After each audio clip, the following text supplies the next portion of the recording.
Welcome back to the Wokingham Property Podcast. No guests today, just me and Matt sat here shooting the stuff and ready to give you guys some knowledge bombs. Now, we wanted to do the episode today about first-time buyers. We've had multiple conversations with first-time buyers over the last couple of weeks, and we thought, well, this is a good opportunity to sit down and give some value to first-time buyers out there who are maybe nervous about getting on the property ladder. So how old were you, Matt, when you bought your first house? Can you remember? 22. You were 22? 22. I bought my first house, yeah. Okay, that's young. Only a few years ago. Young. Yeah, very fortunate, actually. So because I've always worked in property, I sort of always had an inside sort of loop into knowing how it worked and seeing properties come onto the market and knowing what we wanted to buy. So yeah, we bought when we were 22. So you look back at that, that's a good, 18 years ago now. Don't really want to admit that too much. Cast your mind back that far. Yeah, it was, and again, being in the industry would probably helped me understand the process of it probably easier than most, because I lived and breathed it every day of the week. So I sort of knew what I needed to know. I had people around me that were there to help me.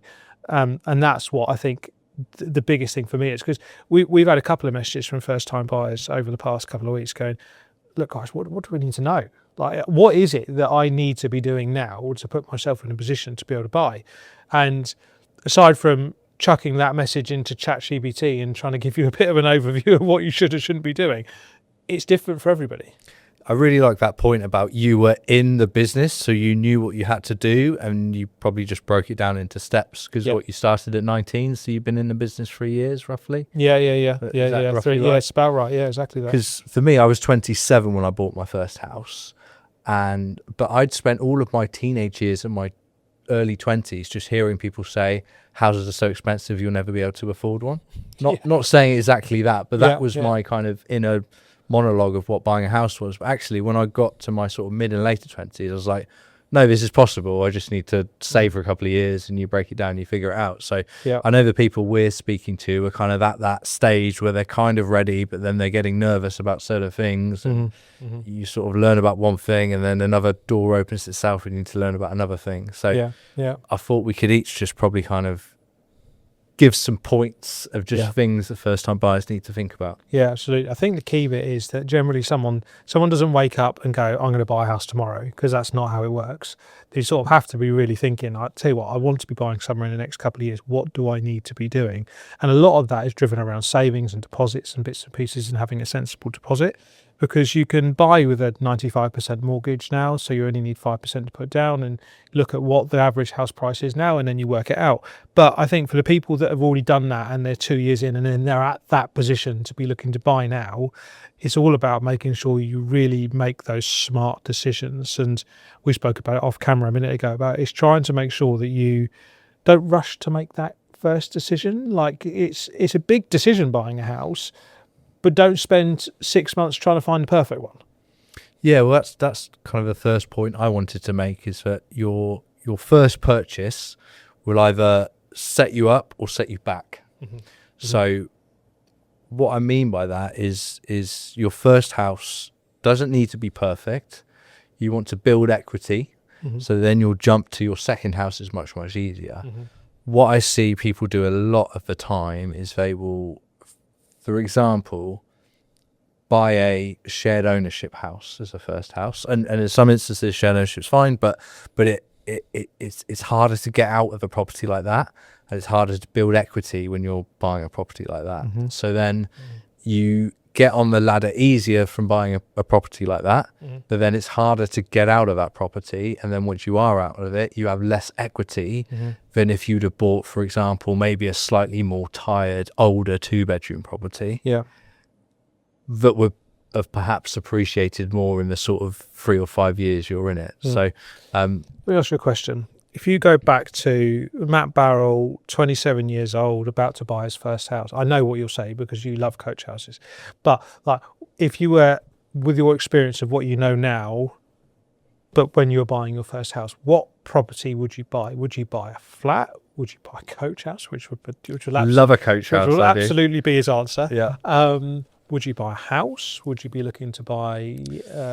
What would you look? I know what I would, but I'm just interested in what you would. it would depend on how I was living. I think flats are with the flats you have the service charges, which is a big drawback for flats. However, if I'm a smart first time buyer and I'm buying in the market where there are lots of flats available, if there's a block of flats where there's 10 flats available and the average price is 250, I might try and pick one of those flats up for 200 or 210. And then that's a really good deal. And I know, okay, it's a flat, maybe it's not ideal, it's not my forever property, but I'm going to be there for 3 years and then I'm fairly confident I can sell it for 240 or 250 in 3 years' time. Probably Matt Barrett at 27 is looking for a coach house, or I'm looking for a small freehold 2-bedroom property. Yeah.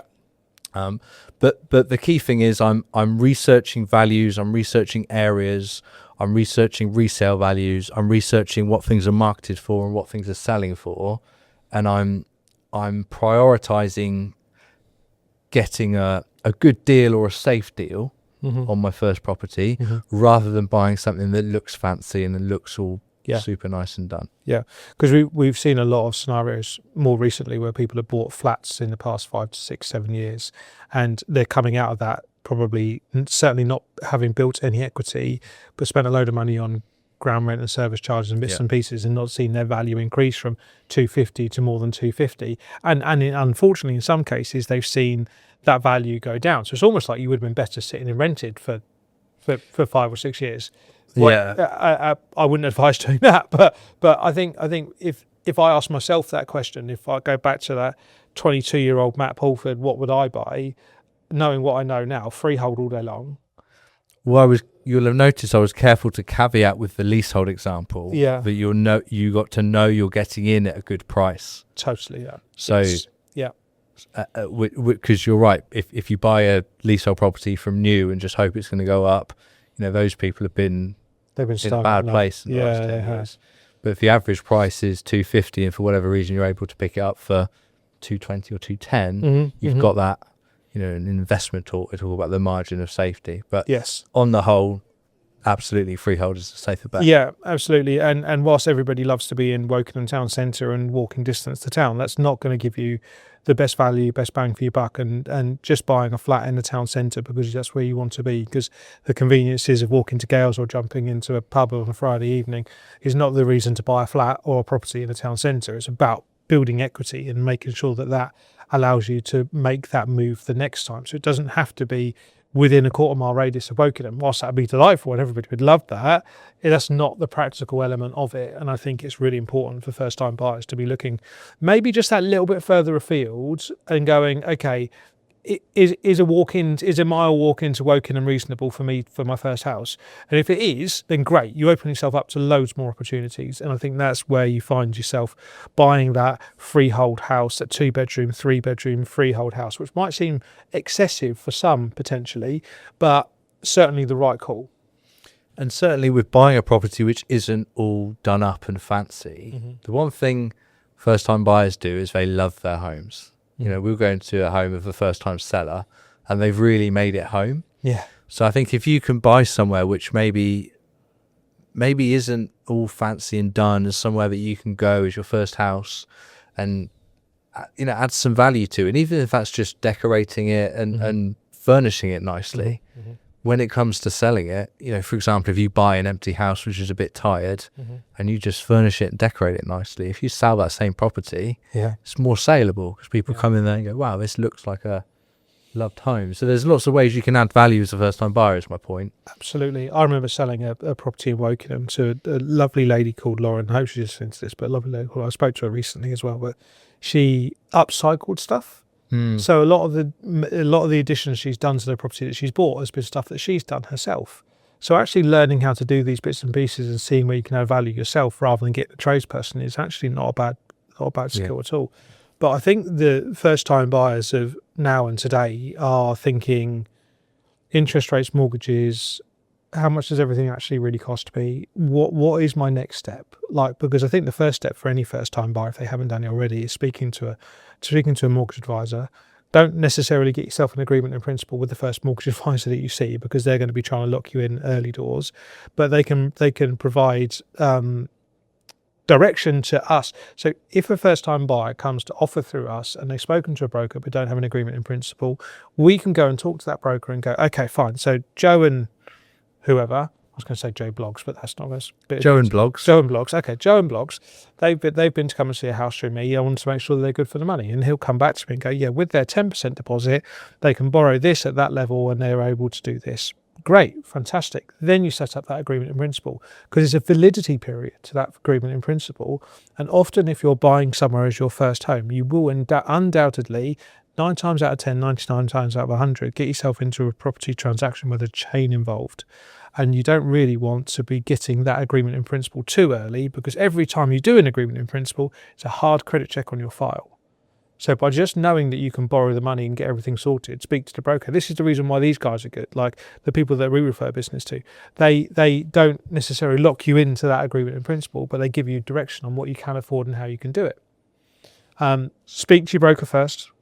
So important. Get your finances sorted. Don't start phoning around looking to view houses and find that you can't afford them, because you will absolutely find the perfect house, but it'll be 10% too expensive for you. Yeah, totally. Get yourself set up. Know your numbers. But another point I wanted to make, and we've had this conversation several times with people recently, is don't try to time the market.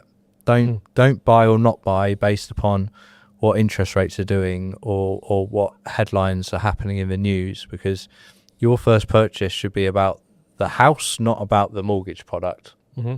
And generally, if you wait until mortgage rates are low, the house prices will go up, and you can spend a meaningful amount of time just trying to second guess what the market's going to do. Absolutely. Rather than just spending your time researching the market, researching property values, and then knowing to jump on the house when you see it. Yeah, absolutely right. And we're going through a very indifferent period at the moment, where we've obviously got what's going on in the Middle East, and that's increased rates to a level, and I certainly noticed a drop off in activity for buyers being interested. Was actually, in fact, it's the perfect time to get out and start viewing houses, because even if you get yourself an agreement in principle with a lender, it doesn't mean to say that's the rate that you're going to pay when you redeem the mortgage. And even if you redeem the mortgage via a mortgage offer and the rates come down, you can reapply for the mortgage offer and get it at the lower rate before you complete on the property transaction. And most people are going to be completed on the property transaction 6 months after they make an offer on a property anyway. 3 months if they're lucky, because there's no one with chain. 6 to 9 months later, depending on the chain and variables that go along with it. So if you can afford it at the higher rate, do it. If the rate comes down whilst you're buying the house, you're only going to advantage yourself, but then you bought the house that you want. Yeah, and any first-time buyer is going to learn a lot through going through that process, learning about mortgage brokers and what they do, learning about solicitors and what they do. Yep. You know, I was speaking to a first-time buyer the other day about surveys. A friend of mine who was like, Matt, he's had loads of questions for me of the process. Survey, what do I do about survey? Do I need one? What kind of one do I need? Blah, blah, blah, blah. Yeah. And I mean, that's where AI is actually a very useful tool, I think, for buyers who can just plug their questions in. But lean on us, lean on resources online, and you will learn a lot buying your first house. But again, it's this buying your first house is really just setting you up for buying a second house. Yes. Yeah. So it doesn't have to be perfect. You just need to make sure you're comfortable and confident you're buying a good house at a good price. Mm-hmm. It's not your forever house. Doesn't have to be perfect. Mm-hmm. And then you'll learn those lessons going into the second place. Yeah, absolutely.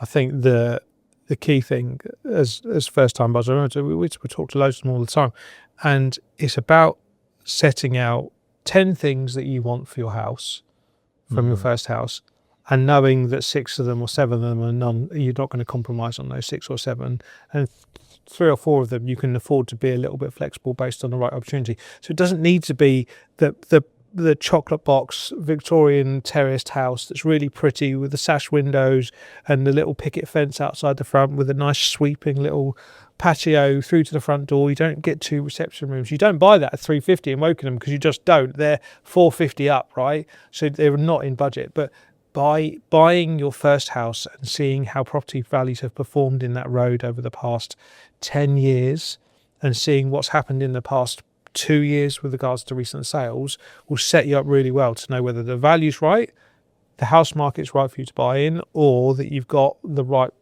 opportunity in front of you. Another thing I'd like to tell first time buyers is don't rush into it. It can feel like there's a lot of pressure to do it as soon as you possibly can, and that's almost contradictory to my point about don't try and time the market, and don't try and time the market, but don't do it before you're ready. You mentioned 95% mortgages earlier, which have become a thing in the last 5 or so years.